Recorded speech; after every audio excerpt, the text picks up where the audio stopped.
everyone to a Fun with Quantum video. It's Kathy here, joining you today to have a look at Symbiosis on Winter Solstice 2020. Yeah, amazing, isn't it? It's one of those days today that's been well, shall we say an event in history, because we didn't really know that 2020 was going to be as it has turned out to be, and here we are sitting in the middle of the shortest day, solstice day, and not really knowing what's going to happen next, if we're perfectly honest, because it could be anything at all. The symbiosis of things, though, is a feature of nature, and I wanted to have a look at it today because there have been a lot of examples out there in the thought processes of scientists, people in the group that's getting very lively now on Facebook, and the whole general sort of scheme of things seems to be relating more to a symbiotic exchange, not only of energy and of symmetry between things, but also of information, which is very refreshing to see and very exciting too, because hey, we don't know where this is going to take us, and it could be a very interesting journey.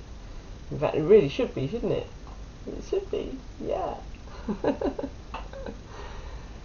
Symbiosis, then, is the relationship that happens between two usually living organisms, where there is a correlation of benefit. So both parties benefit from the presence of the other. This is a principle runs pretty deep, because we rely on various things in our lives, many of which we take for granted, and there are creatures out there on this planet who have symbiotic relationships with other creatures in quite remarkable ways, even across species. I mean, the little fish that follow the dolphins and the whales eat the things that are on their skin. It's just one example of many examples of creatures cooperating with each other and enabling things to be the case that way. So as a principle, it's a naturally important one. It's a naturally occurring principle. And I've written down here some more of the principles of nature that start with SY, simply because, you know, who knows? Is there a significance in the psi sound? Take that how it goes. But first on top of the list is symmetry, because symmetry is the one that's most mooted in science and has been for a very, very long time. Supersymmetry came along to try and explain that particles and antiparticles were always symmetrical, and that not only that, but there was another further bond of symmetry behind them that created this supersymmetrical thing, and gave you superposition, which essentially, if you translate it and break it down, superposition is just the ability to be in lots of different places at once. It's the ability of Schrodinger's cat to be alive and dead at the same time. It's the ability of this tractor to be outside my dog. I'll show you this.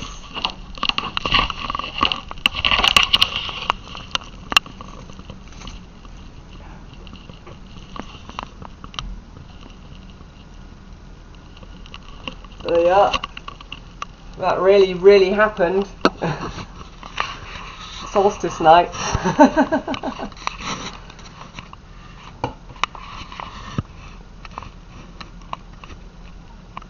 There you go. Yep, you had to see that. You had to see it to believe it.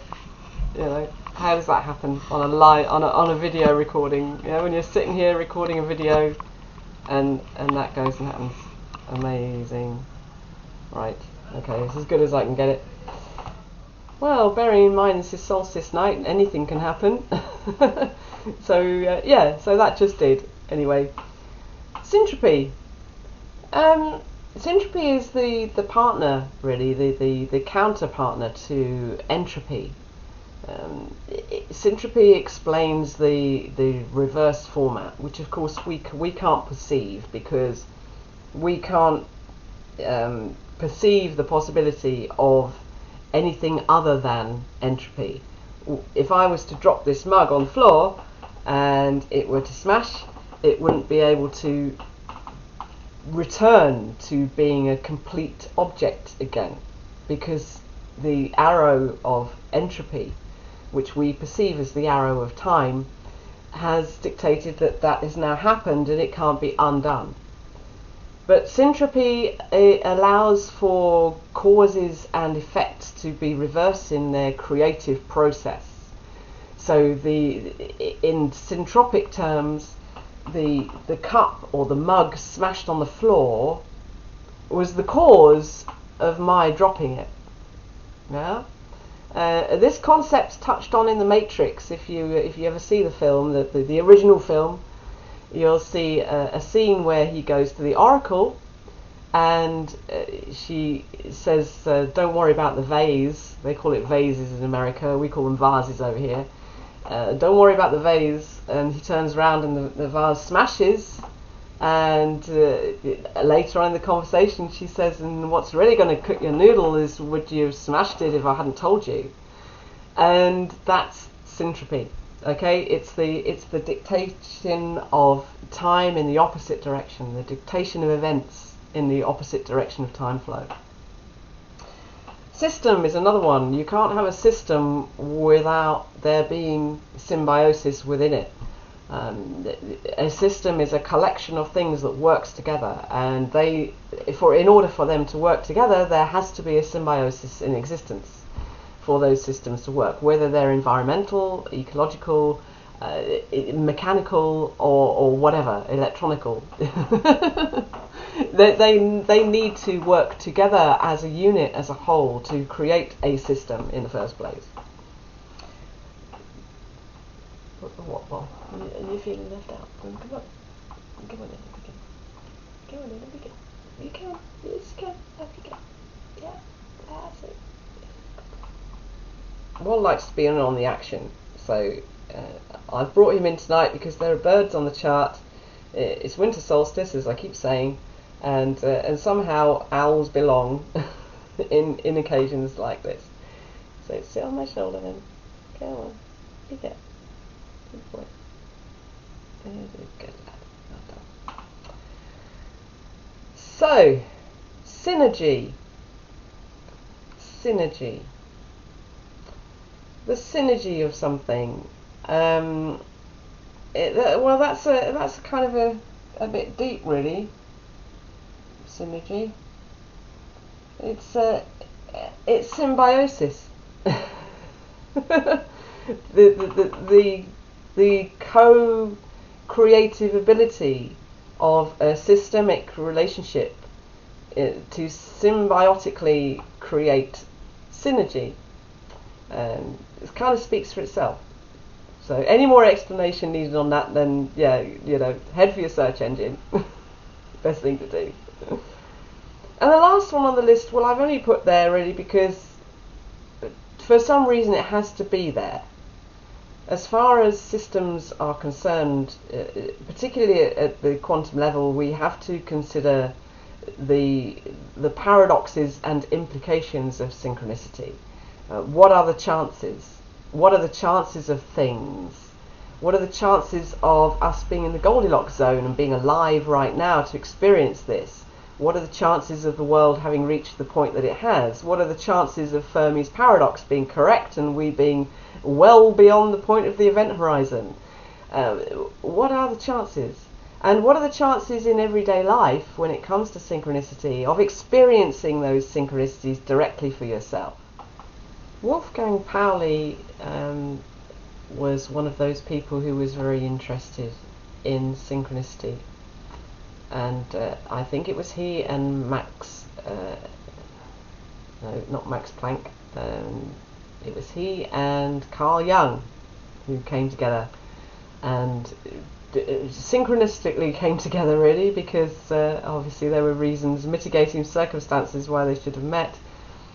But they discussed synchronicity a lot because obviously they have felt that it was a feature of the universe over which they had relatively little, if any, control, but obviously seemed to equally obviously seem to happen to everybody, and everybody has therefore a part to play, or is partaking of, whatever the pattern, plan, call it what you will, may be, in the order versus chaos relationship that exists within our universe.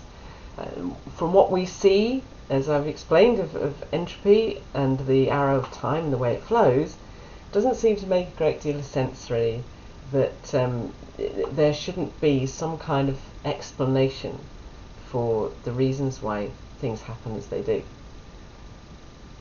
Do you agree? Yeah. So yeah, on to the next thing then. You have to be in a position with some other force of nature that brings into your reality that event or that thing at that moment to coincide with something else that's on your personal timeline with which to synchronize. That makes every synchronicity that you experience something of a miracle in its own right, because the odds are variable on how they can happen. But believe me, you and I both have had things happen in our lives that beat the odds into a lot of numbers. Mathematicians amongst you will know what I mean by that. So this is just a little exercise, really, in the Fun with Quantum series, to invite study into the symbiotic nature of ways of thinking, platforms of thinking, the symbiosis between mathematics and the other potentials, from which some are already drawn.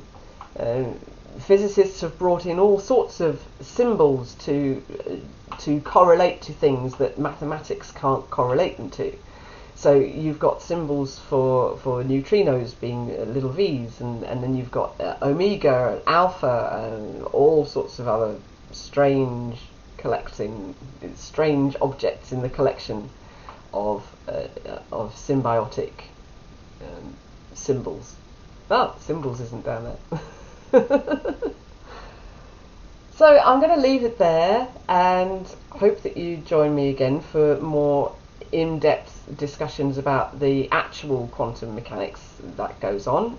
The other videos in series 1 and coming up in series 2 have already looked at particles and forces, and are going to look at the quantum principles in more depth. Things like wave-particle duality, the uncertainty principle, that sort of thing, entanglement stuff, you know, things that you might be interested in, things that you might find quite interesting, and more fun, more interest, more knowledge, the better off we all are. So thank you very much for joining me. I hope you have a lovely night, have a lovely day, and whatever you're doing, enjoy your journey. So take care. I'll see you again soon. Bye.